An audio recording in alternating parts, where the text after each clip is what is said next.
تو آپ جو کام آپ کا ہے خدا را وہ کیجئے، یہ تجربے چھوڑ دیجئے۔ کیا آپ نے محمد علی جناح کی ایمبولینس خراب کر کے سبق نہیں سیکھا کہ اس کا نتیجہ یہ آپ کیا کر لیاقت علی کے ساتھ آپ یا آپ نام تو لیں، یا اس ملک کے جو محسن ہیں، جتنے محسن ہیں، آپ ان کے ساتھ کس طریقے سے اس ملک کے عوام کے ساتھ کھلواڑ کرتے رہے ہیں۔ چھوڑ دیں اگر آپ کا حکم کوئی نہیں، آپ کس لیے جج بنے ہیں بھائی؟ اور اللہ کے بندے، اللہ کو جان دینی ہے، یہ دنیا عارضی ہے، یہ زندگی عارضی ہے۔ اپنے سے پہلے ججز دیکھو قبرستان میں پڑے ہوئے ہیں۔ اگر تم نوکری اس لیے کر رہے ہو کہ تمہیں تنخواہ ملے تو چھوڑ دو ایسی نوکری کو۔ اگر انصاف نہیں کر سکتے تو کسی کی کیا جرت کہ کسی ایک جرت مند جج جس کا ماضی اور داغدار نہ ہو اور اس کی کوئی فائل نہ ہو، وہ اگر آرڈر پاس کرے گا، میں دیکھتا ہوں کیسے اس کا آرڈر امپلیمنٹ نہیں ہوتا۔ یہ کیا بات ہوئی؟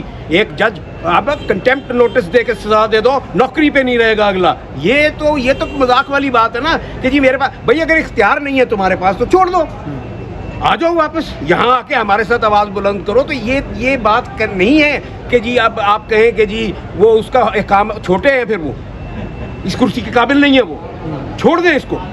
مت اپنے آپ کو قیامت کے دن اپنے اس رب کے سامنے نہ رسوا ہوں، نہ ذلیل ہوں، نہ اس دنیا میں رسوا ہوں، سرخرو ہو جائیں۔ یہ گنی پگز ہیں، یہ کچھ بھی نہیں ہے، یہ کچھ بھی نہیں ہے۔ کرنے والے اور ہیں، وہ مجھے کہنے کی ضرورت نہیں ہے۔ وہ جیسے ابھی یہ سورج نظر آ رہا نا، چٹا دن جنہوں کے اندر ہے، وہ سب کو پتہ ہے۔ بس کر دو یار، بس کر دو اس ملک کے عوام کے ساتھ کھلواڑ، بس کر دو۔ آئی پی پی سے جو خون نچوڑ رہے ہو، لے کے آؤ ایگریمنٹس کون سے ہیں آپ کے، بتاؤ بجلی کتنے کی بن رہی ہے ایکچولی اور کتنے کی عوام کو آپ دے رہے ہو، کہ آپ نے سارا خون عوام کا نچوڑنا ہے۔ بھئی کہاں گیا وہ آئی ایم ایف کا ایگریمنٹ جس میں آپ کو ریلیف مل گیا تھا؟ آپ تو اب اور ایک جھوٹ بول رہے ہیں جی وہ پچھلے 5 سال میں۔ یار 5 سال، تم 5 سال کے لیے تو آئے نہیں ہو، 5 سال میں جی اتنا ڈالر آ جائے گا فلاں ہو جائے۔ وہ یار ظلم کرنا بند کر دو۔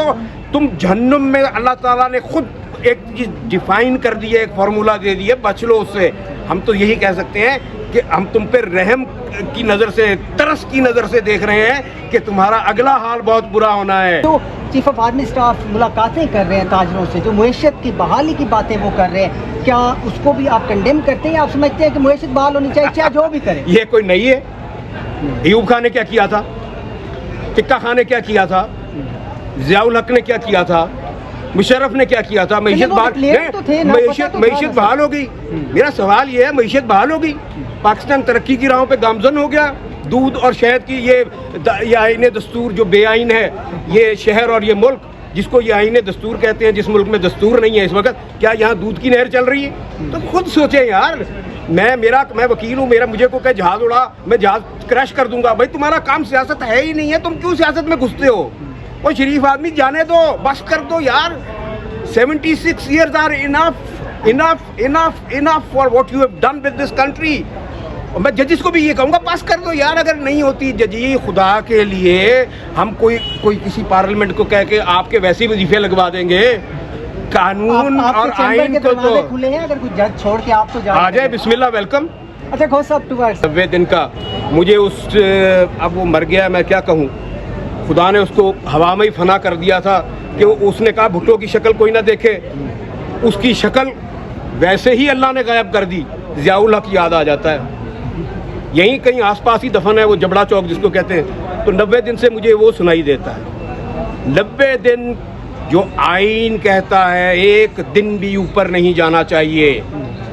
اور دیکھ لیں تاریخ میں جس شخص نے اللہ کے قانون سے ٹکر لی ہے، پاکستان کے آئین سے ٹکر لی ہے، وہ ہوا میں فنا ہو گیا ہے، یا اس کو اس ملک میں آخری سانسوں کی بھی مہلت نہیں ملی، وہ جا کے کہیں دبئی میں ہی مرا ہے۔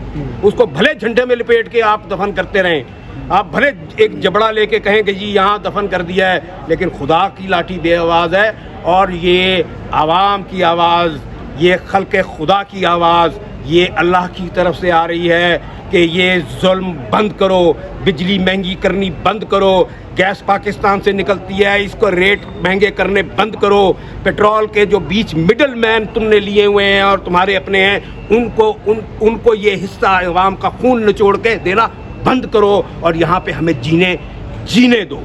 اس ملک کو جو ہے آئین کے بغیر اس وقت چلایا جا رہا ہے، اور چند ہینڈ پکڈ لوگ ایک گینگسٹر جیسے ہوتے ہیں وہ اس ملک کے اوپر براجمان ہوئے ہیں۔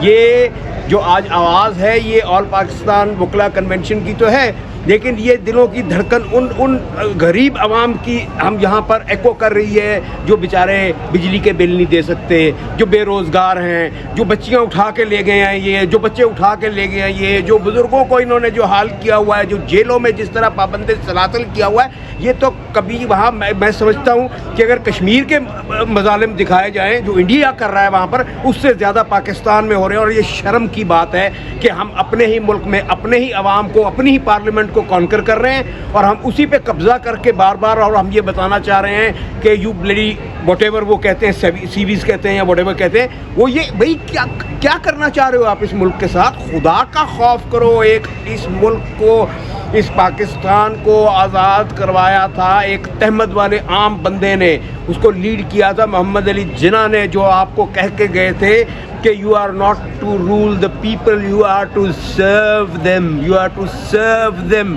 یہ انگلش میں لفظ ہے، اگر آپ کو نہیں سمجھ آتی تو آپ خدمت کے لیے ان براجمان ہیں کرسیوں کے اوپر، وہ چاہے عدالتوں میں ہو، وہ چاہے بیوروکریسی کی ہو، یا کسی کی بھی کراس دا بورڈ ہو. یہ اس وقت بنا تھا. کیا اب ہم کسی وار میں ہیں؟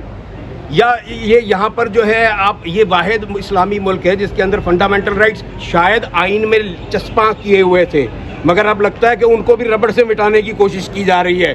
اور یہ تو میں تو یہ ایکسپیکٹ کر رہا ہوں، جو لگ رہا ہے کہ یہ سانس لینے پہ بھی ٹیکس لگائیں گے، کہ IMF نے کہا ہے کہ آپ کے ملک میں اتنی آکسیجن ہے، اتنے درخت لگے ہیں، تو پر آپ جو ہے اس کے اتنا ٹیکس دیں تاکہ ہم آپ کے ٹیوب ویل چلا کے تو درختوں کو پانی دے سکیں. اچھا، جس طرح آپ ملٹری کورٹس کو ٹالریٹ نہیں کرتے، یہ تو آپ کا ایک ریلیونٹ سبجیکٹ بھی ہے. اس کے ساتھ ساتھ